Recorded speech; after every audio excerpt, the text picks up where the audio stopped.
Good morning. Good morning, Mary Pat McKee with Indy Boomer Magazine Show. I'm sitting here this morning with Wesley Young, and we are going to be talking about some pre-planning that you guys need to be thinking about for either yourselves or your folks as well. But before we jump into that, I want to do a couple of things. First of all, I want to thank Walford Theater, Jim Walford, Logan Street Signs and Banners, and for this beautiful theater in which we are sitting in today. Just want to thank him for the opportunity. Also want to remind everybody, Indy Boomer Magazine is out. This is the September issue. With that is David Wolf, Dr. David Wolf on the cover. You can pick this up at any of the CVS stores in Marion and surrounding counties, so be sure and do so. One thing I'd like to point out too, Wesley's been on the show with me a couple of different times. They write our Money Matters page in the magazine. It's got great information if you are trying to figure out the money scenarios, the money nightmares. I'm sorry, that's probably not a good word, but it can be a nightmare. It's that time of year. If you're trying to figure out for your folks, or like I said, even for yourself. So let's jump in, Wesley. Okay. We want to talk today about pre-planning. Yes. Boy, that just is wide open. What are some of the benefits? Tell us about all that. Right, and pre-planning in the realm of benefits.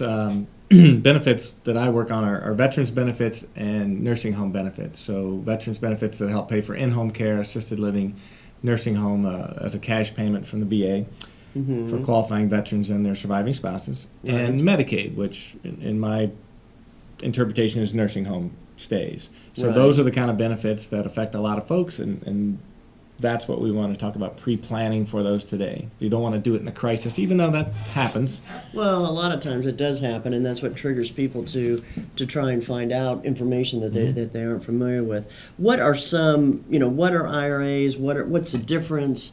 You were just talking to me about wills and life insurance policies. Tell us about some of those vehicles. Yeah, in a crisis situation, obviously when there's a stroke or a fall or some kind of bad health situation, and a nursing home stay is needed. And again, a nursing home stay in Indiana is about $7,000 a month, so it's shocking in and of itself. Now, do you mean for rehab, or do you mean for rehab is covered by Medicare? Okay. Up to 100 days. You don't get 100 days unless you qualify. And by qualifying, you have to be continually getting better. So Medicare says once you come out of the hospital and you've been there for a 3-day stay, that's not a qualifying observational. I guess it has to be qualifying, not observational. Right. Medicare will pay for your rehabilitation as long as you're getting better. Once you've gotten as good as you're going to get, they're going to kick you out. So the 100 days is only a maximum. Most people get about 35. So at that point, you got two choices. You go home or you don't. Right. And not going home is very expensive. Right. Because that means you're going across the hall. And here in Indiana, it's about $230 a night, $7,000 a month. And that's for skilled care. That's for 24-hour. In an everyday nursing home. And then you have a spouse at home, and that's another $2,000 because they still have to live. So now we're at $9,000 a month on an average income in Indiana of $2,500. There's a shortfall. Rut-roll. Yeah, exactly. It's a little too short. So to qualify for Medicaid in Indiana, you have to be down to the applicant has to be down to $2,000 in assets. Well, that means IRAs, stocks, life insurance. How much in assets? $2,000 for the applicant is all that they can have in savings. Wow. So us men, in the generation of folks who are older now, worked, had the IRA, but also the ones who get sick and die first. So, if I had an IRA, us women planned it that way. Well, you guys do a fair amount of work at home, which we choose not to do. Right. Exactly. Right, because it's equal or worse when it comes to effort and time than we put in the office. Yeah, you don't want to discount it. Yeah. Absolutely not. So, so an IRA and things have to be pulled down. Well, if I have an IRA in my name and I go to the nursing home and I've got to be down to $2,000 and I say I have a $150,000 IRA, it's got to be pulled down in 1 year, and Uncle Sam just licks his chops and says, we'll take 28% of that. Not to mention that usually the rest of it has to be spent on the nursing home. So as my wife or community spouse is thinking, well, that's what we were going to live on, and now it's gone, and she might be 70 years old with a life expectancy of 89, thinking, well, how am I going to do it? So do we really want to have one spouse on Medicaid and the other one on welfare? I mean, so pulling things down, selling stock at the wrong time, pulling down IRAs, getting rid of life insurance because cash values or the face amount's too high, all those kind of things happen at the time of the crisis, because how long do you want to pay $7,000 a month before you start taking action? Most people do. Right. A lot of times they start giving things away, which is penalties for Medicaid, or doing things that affect them tax-wise, which could be detrimental. So pre-planning really makes a lot of sense, because if you have any kind of early diagnosis of Alzheimer's, dementia, Parkinson's, or just old age in general, to where you think, if you live long enough, you might need some care. Most people do. Right. We're not all fortunate enough to live to 89 and not wake up. We'd all check that box if we could. Yeah. Right? Exactly. I mean, yeah. But if all of your assets are in an IRA or in the market or things like that, maybe it makes sense to pull down 10 or 15% of those a year, pay the tax a little at a time at a lower tax bracket, start to wash it all out, consolidate it together. Now, Well, what would you do with it? Would you put it in another shelter? I mean, in just another? fewer places. You wouldn't believe how Okay. many people come to me with 6 checking accounts and 3 savings accounts. Well, how many checking accounts does a person need? Right. 1. Yeah. How many savings accounts do you need? Well, really none, because the I interest is couldn't no imagine different. trying to balance 6 checking accounts. It was different when a savings account paid you 3% interest and you kept the Right. balance of your money there. Now it pays you 0.00 something. I think we pay them. I think banks are done paying interest. Yeah. I really do. Even a CD you have to go a long way to get 1%, almost 5 years to get 1% in an interest rate of a CD. Well, why lock your money up? You might as well put it under the mattress for that rate. Yeah. So consolidating things for the kid's sake, for the parents' sake, kind of preparing for that. Long-term care insurance is great. We talked about that last week, and as one of your podcasts from the show. But once your health isn't good enough, you can't get it. It's not an option. It's not Right. like you can wait to get it, because if you Right. wait to get it, you absolutely can't get it. No, you had some great options for Pre-planning. yeah, So- pre-planning, but also long-term care. Right, and the market, as of a day or so ago, was down for the year. Well, we're in mid-October, and the market's down for the year. So if you're relying on, as a senior, your money to be in the market and sustaining you, not only are you paying fees and costs, but you're losing ground.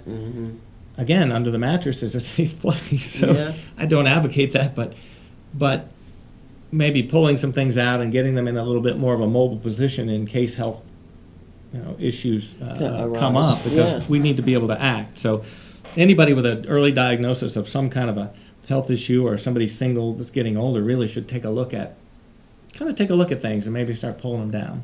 Okay, well, we're going to take a quick break, but when we come back, I want to talk about that scenario you were talking about, if the gentleman had this big IRA, about him possibly transferring that to his wife, and then the money still, how all that works. So Right. anyway, we're going to take a short break, and we'll be back here in just a few minutes. Thank you.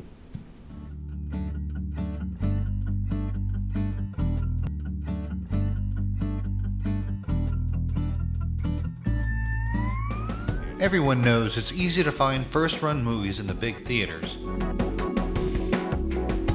But where can you go to watch your favorite classic movies on the big screen for the perfect night out? Why rent a flick when you can rent the entire theater? Call today to reserve our 32-seat theater for your next event, or just stop by to see what's showing this weekend.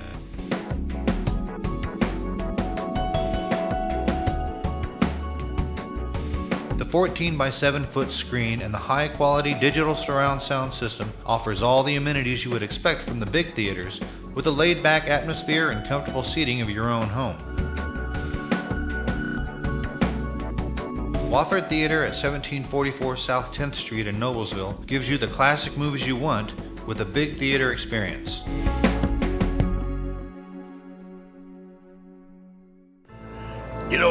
When Margaret and I decided to sell the old estate here, we had only one choice in signage. Logan Street signs and banners. Conveniently not located on Logan Street anymore, but rather located on 10th Street on the south side of Noblesville. Well, we sold the old beauty, and we were able to buy this wonderful estate. And we had so much money left over, I was able to buy this beautiful 1968 Eldorado Cadillac for Margaret. Only 472,000 miles. Margaret loves it because it's got those big seats and that heavy-duty suspension to support her svelte frame. Next time you're looking for signs or banners, call old Jim at Logan Street Signs and Banners, 773-7200. Conveniently not located on Logan Street anymore.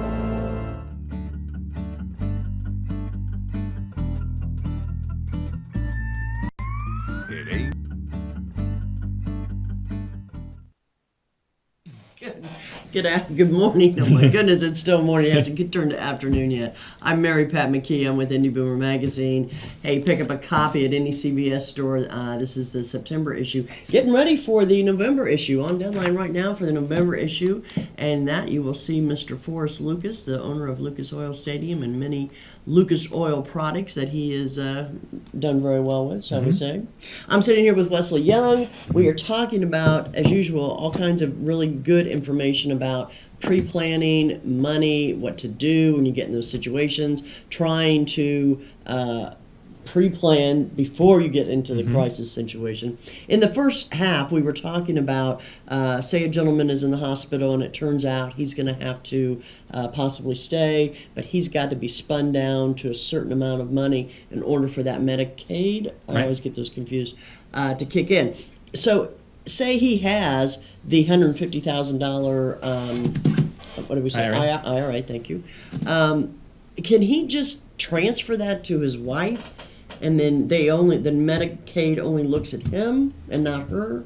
Right. Well, in Medicaid, they do look at both spouses, but as of last June, a rule change allows a community spouse, the non-institutionalized spouse, stay-at-home spouse, to protect their IRA. That was kind of tossed in last June when they made some changes. But it's kind of a roll of the dice. If the wrong spouse has the IRA, then it's got to be spent down. Well, under divorce situations, we use a quadro, a qualified domestic relations order, to transfer an IRA between one spouse and another. Because, as most people know, if you can't change the name on an IRA, or it becomes taxable as a distribution. If you're under 59, you get penalized 10% and all of that. So IRAs can't be moved. However, we've had some recent success going in front of a judge and asking them to do a similar situation where they do in divorces, which is take all or part of an IRA and transfer it to the other spouse. Even though they're still married? Yes. Only a judge can wave their magic wand and have them do that doesn't create taxes and penalties.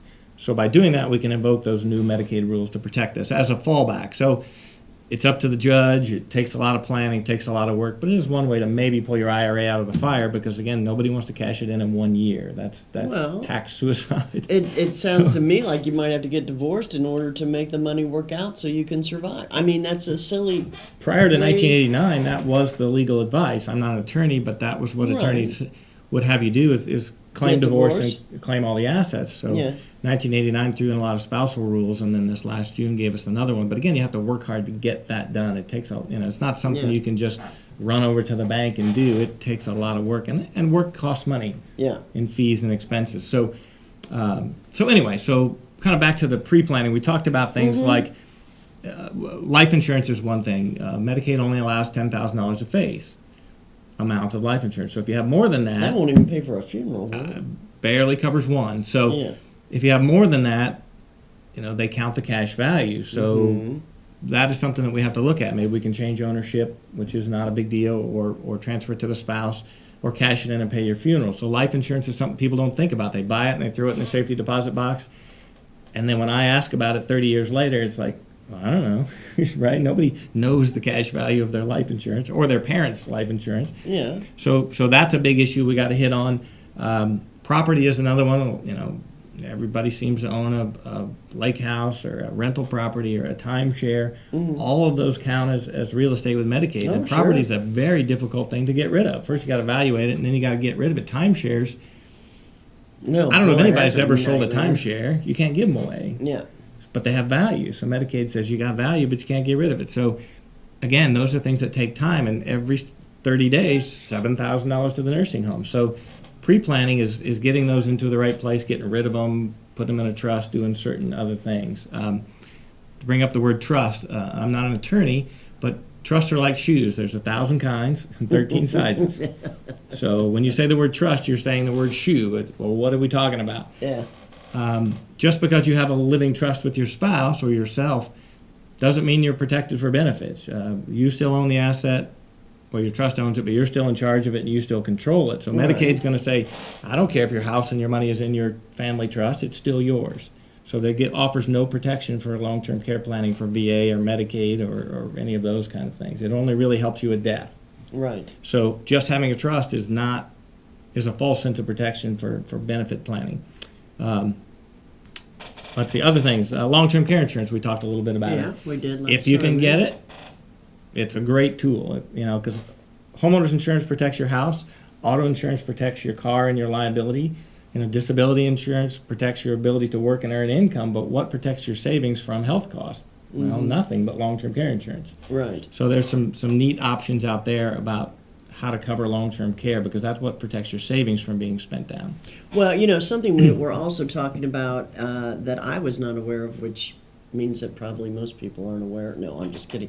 But anyway, no, we were talking about the difference between wills and like a life insurance policy. So Right. if you were to pass away and your will said this, this, and this, but your life insurance policy has a different beneficiary, the Guess life what? insurance has priority Absolutely. over the will. So explain. Yeah, we've had a all lot that. of clients recently that, well, really their families come in, or if we can catch it in time with them, they think that changing their will changes their entire estate plan, and Right. it I would have thought- absolutely I would have does thought the not. same thing. My will says my 3 kids get it, but all of a sudden my one kid maybe has gotten enough from me, or else they're in jail, or they have had issues to where I've already given them their third of their inheritance through their lifetime. Maybe I'm going to leave it to the other 2, or a remarry situation, second marriage. Yeah.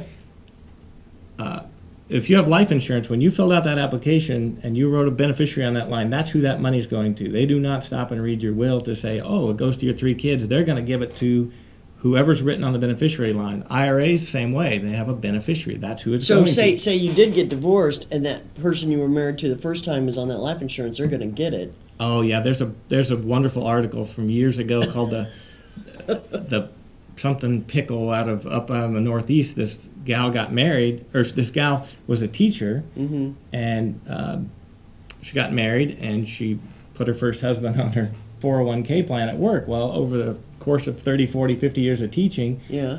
she had divorced and gotten remarried. Well, she never changed the beneficiary. So when she retired and died and had $1 million in her 401k, it went to her first husband because she never changed the will.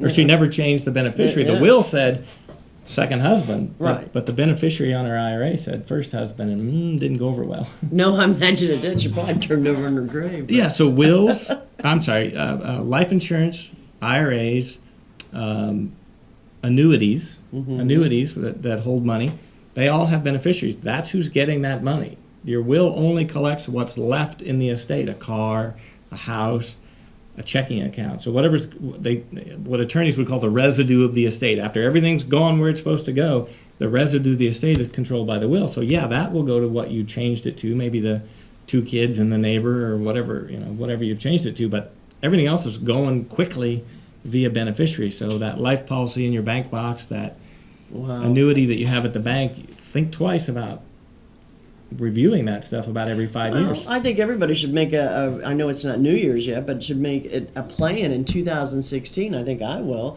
to have all of my assets looked at. I've got old 401ks, I've got a life insurance, and a will, and 3 kids. I mean, you're right, I don't remember what I did. Yeah, who's the first beneficiary on your first life policy that you bought?